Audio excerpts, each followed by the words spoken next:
Hello everyone and welcome back to another episode of the Uncorked Corner YouTube channel, Cooking with Us. Tonight I will be making a yummy tomato soup. I have all of my ingredients ready to go and this is an easy one-pot recipe. If you choose to, you can blend it at the end. I like to have a little bit of texture. I don't like soups that are too liquidy, so I will actually be keeping the onions and everything in the recipe whole for this recipe. But I am super excited because it is fall here. It's getting chilly. I'm a little chilly right now, so this soup is going to be perfect for the weather to enjoy for dinner, along with some fresh garlic ciabatta bread that we got from our local farm. Always delicious. So I'll slice this up, toast some of it in the oven, use it as croutons. It'll be very, very delightful to enjoy tonight over a nice movie and maybe even a glass of wine. So to get started with this recipe, we have to get all of our ingredients and we have to get them prepared for the dish. So to prepare, I am going to chop up one large yellow onion. You could also use 2 small yellow onions if you can't find large ones available at your store, or use whatever looks fresher. And then I'm also using some fresh garlic. I'll just be mincing this up. I'll be using about 4 cloves. We're gonna wanna finely mince this and finely dice the onion. And then we will be sauteing those in the bottom of our Dutch oven before we add all of our other ingredients. So thanks to a user in our last video commenting, I am going to be using my Good Chef's knife for this video. This is a Kamikoto chef's knife. It is a really awesome brand to grab knives from, and we will be cutting all of our ingredients with this. It was true, all of my knives were a little bit dull, so they have been sharpened since, but it is also true that the knife block knives that I usually use are certainly not as sharp as these wonderful Kamikoto knives that Paul and I pretty much use for every meal. So I'm just peeling my ingredients. Always the fun part about using garlic and onion is that you get to peel everything. You can see all of our other ingredients in the background. We will be using 2 of these containers of Pomi tomatoes. These are really tasty. I like these because they have a lot of flavor and they are already that creamy, smooth texture that we're going to want in the soup. If you were to use ground peeled tomatoes, whole tomatoes, plum tomatoes, or diced, you might want to end up blending, because if you don't want a chunky soup, then you probably do not want to start with chunkier tomatoes.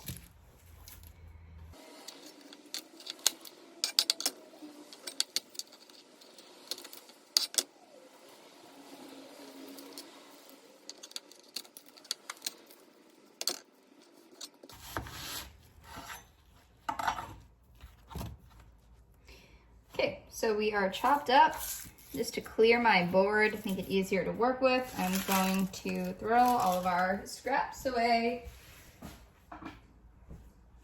It's good to have a clean space when you're cutting so that you don't have things in the way as you chop.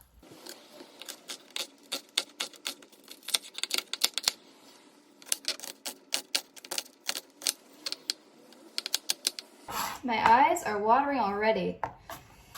Whew. Can't keep a straight face for you. That's why we keep our eyes off the camera and keep you down here with the onions.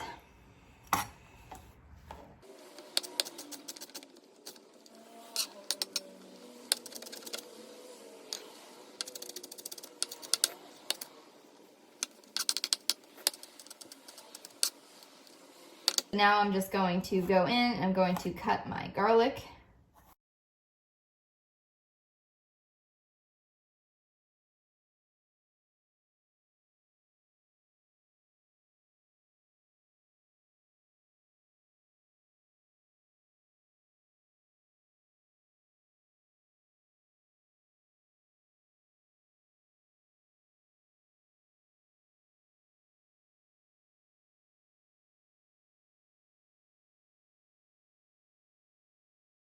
So our next step is actually cooking these onions and garlic. I'm using my smaller 4-quart Dutch oven.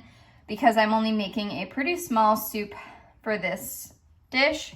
If you were to make a larger portion with more servings, then you would use a larger Dutch oven. Sometimes I'll use our 9-quart. It just really depends on how many people we are having here. And as we've talked about before in previous videos, you're gonna wanna warm up this pan ahead of time. I will do this with the butter, let the butter have some time to melt. And then once this butter is melted, we're gonna make sure it's all over the pan before we toss in our onions and our garlic.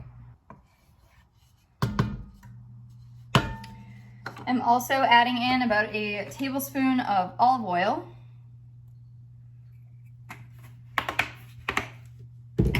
Usually eyeball it, so it might be a little closer to 2, but the olive oil will give this dish also a very nice flavor, and these 2 ingredients will cook up our vegetables well. You can usually tell if your cast iron pan or your enameled skillet, enameled Dutch oven bottom in this case, is warmed up just by putting your hand over it. You can really feel the heat coming from the bottom. So now that we're about ready, I'm going to slide in my onions.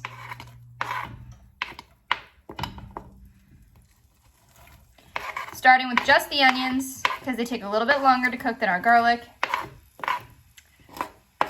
Let these cook until they're about translucent. And then we will add in our garlic towards the end of that cooking time. These are on medium-high. I'm gonna turn it up to high heat. We don't wanna burn them, so not too high. And then we will add in the garlic in about 4 minutes.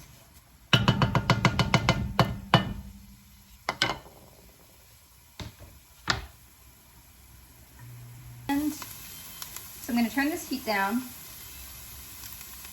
to about medium because garlic burns quickly. And now we're going to add in our garlic.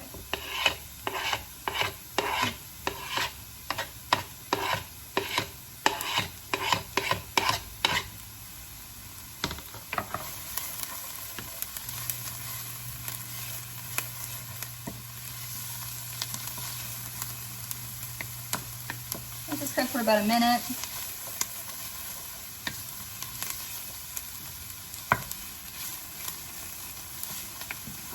Really smell it in there. Okay. We're going to turn this down while we get our other ingredients. So next up, I'm adding in my tomatoes. I'm opening up my chicken broth. We're also going to splash in some salt and pepper, and then we are going to bring all of this to a simmer.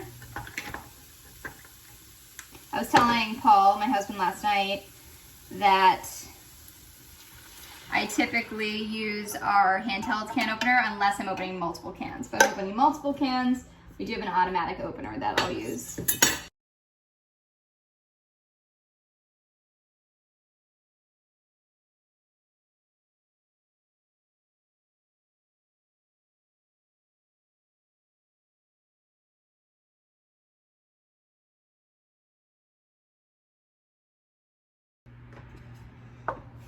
And stir to combine everything.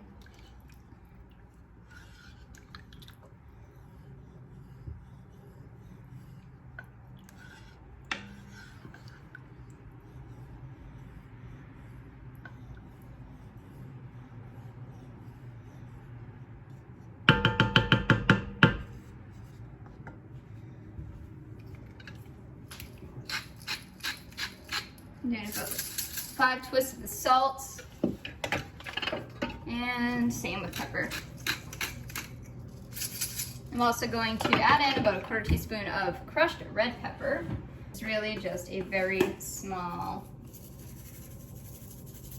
If you like it spicy, feel free to go crazy. I just want it to have a little tiny bit of extra heat because that's just something that we really enjoy. So I had turned this down to low just to get all these ingredients in here. But now I'm going to turn this back up to medium and bring it to a simmer. Once it gets back to a simmer, I will just keep it at a simmer. I'm going to cover it and I'm going to let it sit for about 10-20 minutes before I come back and check on it. And because you guys know I love the Arrow Garden, I will also be taking some of my fresh basil leaves while this simmers for the next 20 or so minutes. And I'll be chopping these up.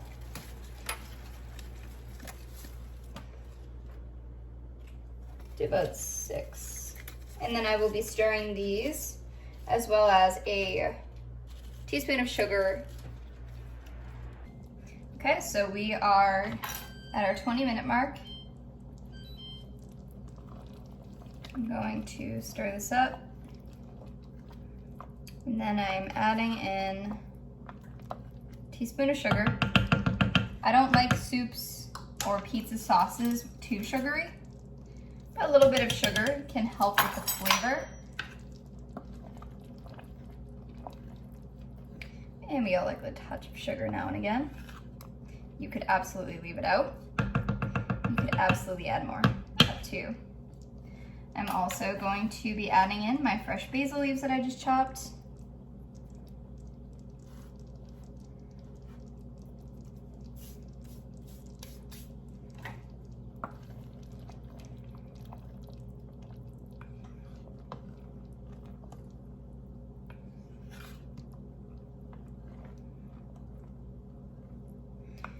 And I'm also going to add in another tablespoon of olive oil.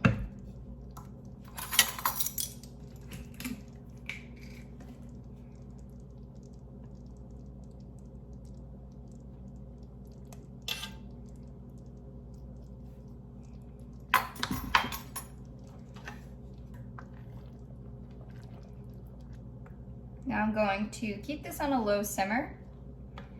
And I am going to let this cook and get more flavor for another 40 minutes. At which point I am going to add in let this cool a bit, add in the coconut milk. I'm not using cream, I'm using a splash of coconut milk in the final recipe. And then I will also be toasting our bread. Just remember, while this is cooking, that we're cooking low and slow, just like you would for any other stew, soup, chili, or really brothy recipe that needs to sit for a while. This is going to be a very nice dish when it's done. There's a lot of good flavor. Tomato is incredible on its own. My brother would disagree. He's not listening. Yes, he might be. But his bread that he made would be delicious in it. This soup, all the flavors are going to come together to be very harmonious. They're going to taste great together. When you add some cheese at the end and some of that crusted garlic bread, it's gonna be so good. I'm very excited to enjoy this later on, but just remember, it's okay to check it. It's okay to stir it here and there. It's okay for it to sit for a while. Just make sure that it's on low. Make sure it's cooking. Make sure that the heat is on, but you want to make sure that it's not too high because we don't want to burn anything. We don't want any crazy spills on the stove. We want it to just sit there and live for a while, really bring all of our flavors together so that when we go to take our next taste, it's going to be right where we want it. All right, so it has been 40 minutes. I'm now going to add my coconut milk. And I have this on low. I'm adding about a half a cup of the coconut milk. I'm also adding a 1/4 cup of freshly grated parmesan. And surprise, surprise, I'm also adding in a very light 1/4 cup of our delicious pesto that we made the other night. So I'm gonna stir all this together. And these flavors are definitely going to be pretty prominent in the dish. We all love cheese, and the coconut's gonna give it a nice creamy texture to it. Like I said, this isn't a super, super smooth tomato soup. I like my tomato soup to have a little bit of texture. So once all these flavors melt and we still have a little bit of chunks of the onion and the garlic in there, there's going to be a nice base on this.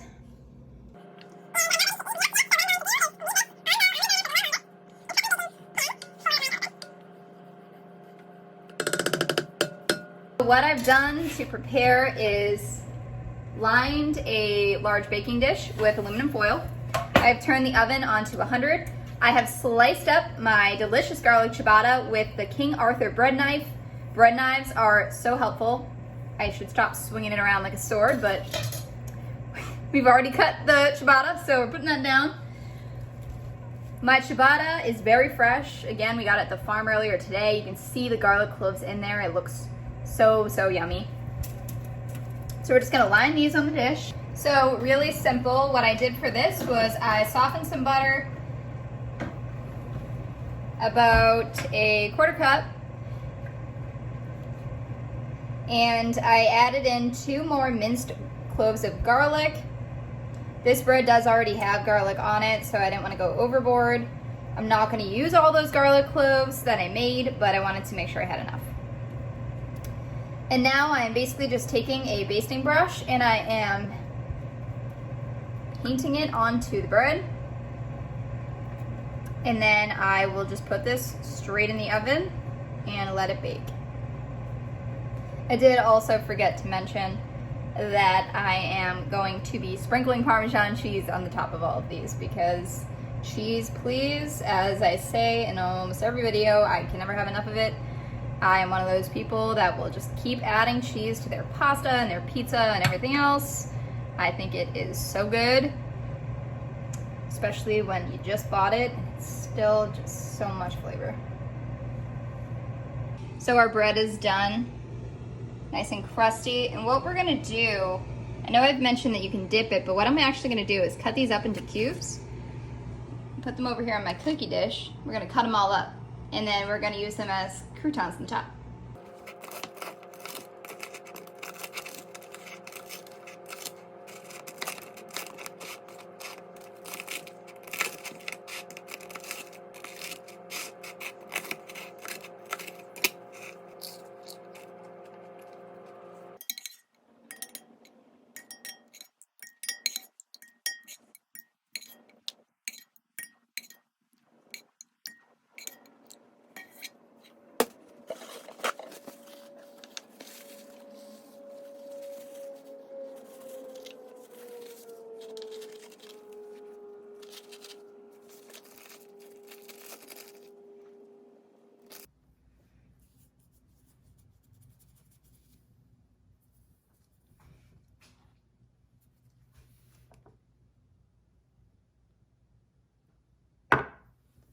Cheers.